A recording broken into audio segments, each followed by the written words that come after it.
Hello students. Today we are going to learn the third chapter, Diversity in Living Things and their Classification, म्हणजेच सजीवांमधील विविधता आणि त्यांचे वर्गीकरण. आपल्याला आपल्या सभोवताली अनेक सजीव दिसतात. सजीव म्हणजेच काय? वनस्पती आणि प्राणी. हे सजीव म्हणजे काय? या सजीवांची लक्षणं कोणती असतात हे आपण मागच्या प्रकरणामध्ये अभ्यासले आहेत. मग या प्रकरणामध्ये त्यांचं वर्गीकरण करण्याची का गरज भासली याचा आपण अभ्यास करणार आहोत. In which spheres of the earth do living things exist? सजीवांचे अस्तित्व पृथ्वीच्या कोणकोणत्या आवरणांमध्ये दिसून येते? The geographical conditions at different places on the earth are very different. We find that living things exist in all these diverse conditions. When we live in a certain place, we adjust to the conditions there. Various types of living things have survived because of their ability to adjust themselves to the conditions in their surroundings. म्हणजेच पृथ्वीवर असणारी भौगोलिक परिस्थिती ही प्रत्येक ठिकाणची वेगवेगळी आहे, भिन्न आहे आणि अशा भिन्न परिस्थितीमध्ये सजीवांचे अस्तित्व आपल्याला आढळते. आपण एखाद्या ठिकाणी राहतो म्हणजे त्या ठिकाणच्या परिस्थितीशी आपण जुळवून घेत असतो. परिस्थितीशी जुळवून घेण्याची ही जी क्षमता सजीवांमध्ये आहे त्यामुळे सजीव टिकून राहिले आहेत. Now here is one question. Are the plants and animals that you have seen all alike? म्हणजेच आपल्या सभोवताली असणारे वनस्पती आणि प्राणी हे एकसारखे आहेत का? निश्चितच नाहीत. मग त्यांच्यातलीच ही विविधता आज आपण या प्रकरणामध्ये बघणार आहोत. त्यापैकी पहिल्यांदा आपण वनस्पतींमधील विविधता बघणार आहोत. See diversity in plants. Various types of plants are found in many places around us. Some plants like grass are short while others are tall and have a canopy. आपल्या सभोवती अनेक ठिकाणी वेगवेगळ्या प्रकारच्या वनस्पती आपल्याला आढळतात. काही वनस्पती या गवतासारख्या खुरट्या तर काही वनस्पती उंच डेरेदार असतात. Some plants grow underwater while some others float on water. काही वनस्पती पाण्याखाली असतात तर काही पाण्यावर तरंगत असतात. We find that some plants grow even in deserts. आपल्याला हे माहिती आहे की काही वनस्पती वाळवंटामध्ये देखील आपल्याला आढळतात. Moreover we find that there is a lot of variety in the same type of plant. आणि या वनस्पती वेगवेगळ्या आढळत असल्या तरी देखील एकाच प्रकारच्या वनस्पतीमध्ये देखील आपल्याला अनेक प्रकारच्या व्हरायटी पाहायला मिळतात, त्यांचे प्रकार पाहायला मिळतात. For example there are different varieties of rice or wheat. अनेक प्रकारचे गहू, तांदूळ आपल्याला बाजारात पाहायला मिळतात. डिफरंट टाईप्स ऑफ रोजेस, वेगवेगळ्या प्रकारची गुलाबाची फुलं पाहायला मिळतात. And mangoes of different flavours. आणि आंबे की जे आपल्याला सगळ्यांना आवडतात त्यामध्ये देखील वेगवेगळ्या चवीचे आंबे आपल्याला पाहायला मिळतात. Some plants grow even without stems. काही वनस्पती या विदाउट स्टेम्स, लीव्ज और रूट्स, खोड, पाने आणि मुळे यांच्याशिवाय देखील वाढतात. These are very different from ordinary plants. ह्या ज्या वनस्पती असतात या सर्वसामान्य वनस्पतींपेक्षा वेगळ्या असतात. Let us study this diversity among plants. हीच वनस्पतींमधील विविधता आज आपण पाहणार आहोत. Plants make their own food in sunlight. आपल्याला माहितीच आहे की वनस्पती सूर्यप्रकाशात स्वतःचे अन्न स्वतः तयार करतात.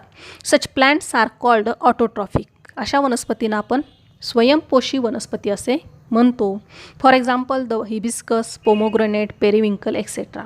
म्हणजेच जास्वंद, डाळिंब, सदाफुली इत्यादी. Some plants like fungus, loranthus, dodder use other plants for food and are said to be heterotrophic. काही वनस्पती या अन्नासाठी इतर वनस्पतींचा वापर करतात. उदाहरणार्थ बुरशी असेल, बांडगुळ असेल, अमरवेल असेल, या वनस्पती स्वतःचे अन्न मिळवण्यासाठी इतर वनस्पतींचा उपयोग करतात. They are called heterotrophic. त्यांनाच आपण परपोषी वनस्पती असे म्हणतो. Plants like pitcher plant even consume insects. घटपर्णीसारख्या वनस्पती या कीटकभक्षी आहेत, म्हणजेच त्या कीटकांवरती त्यांची गुजराण चालते, कीटकांना त्या खातात.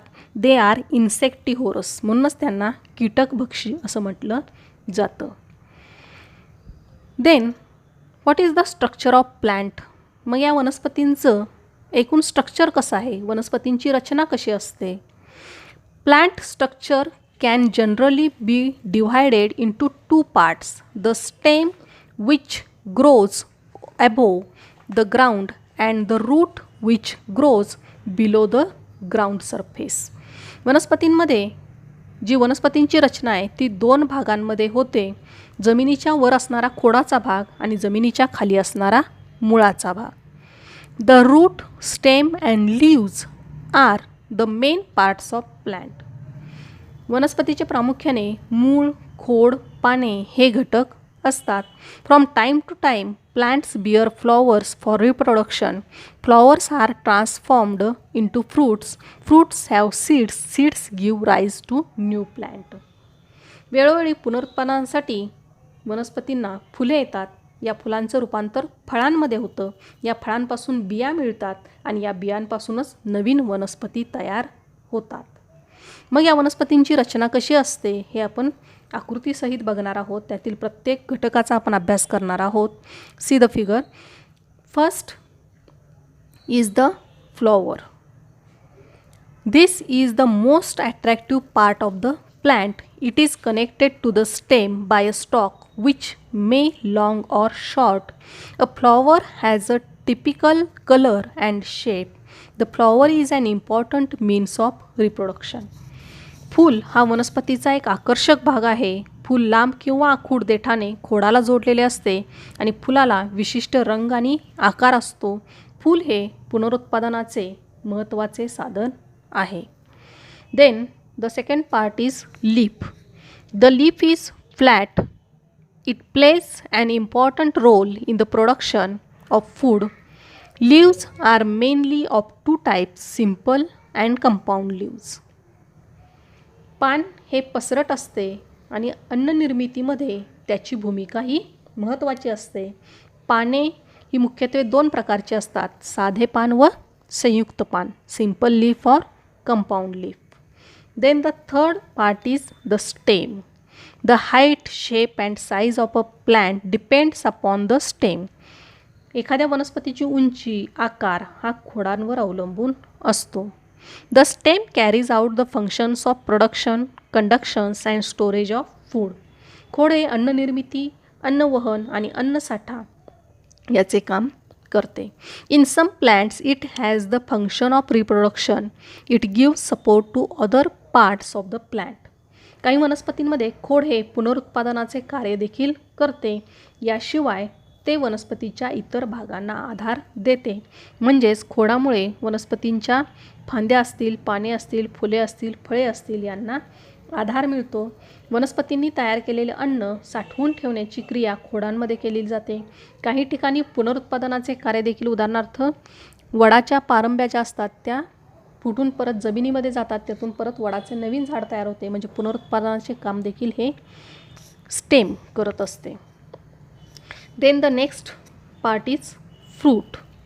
Fruits have different shapes.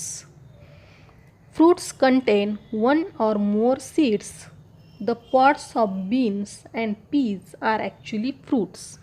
फळेही वेगवेगळ्या आकारांची असतात. फळांमध्ये एक किंवा एकापेक्षा अधिक बिया असतात. घेवडा, वाटाणा या शेंगा म्हणजे फळेच आहेत. Then the last part is the root. Roots hold the soil firmly and अँकर the plant. The main functions of the root are to absorb and transport of water and nutrients from the soil.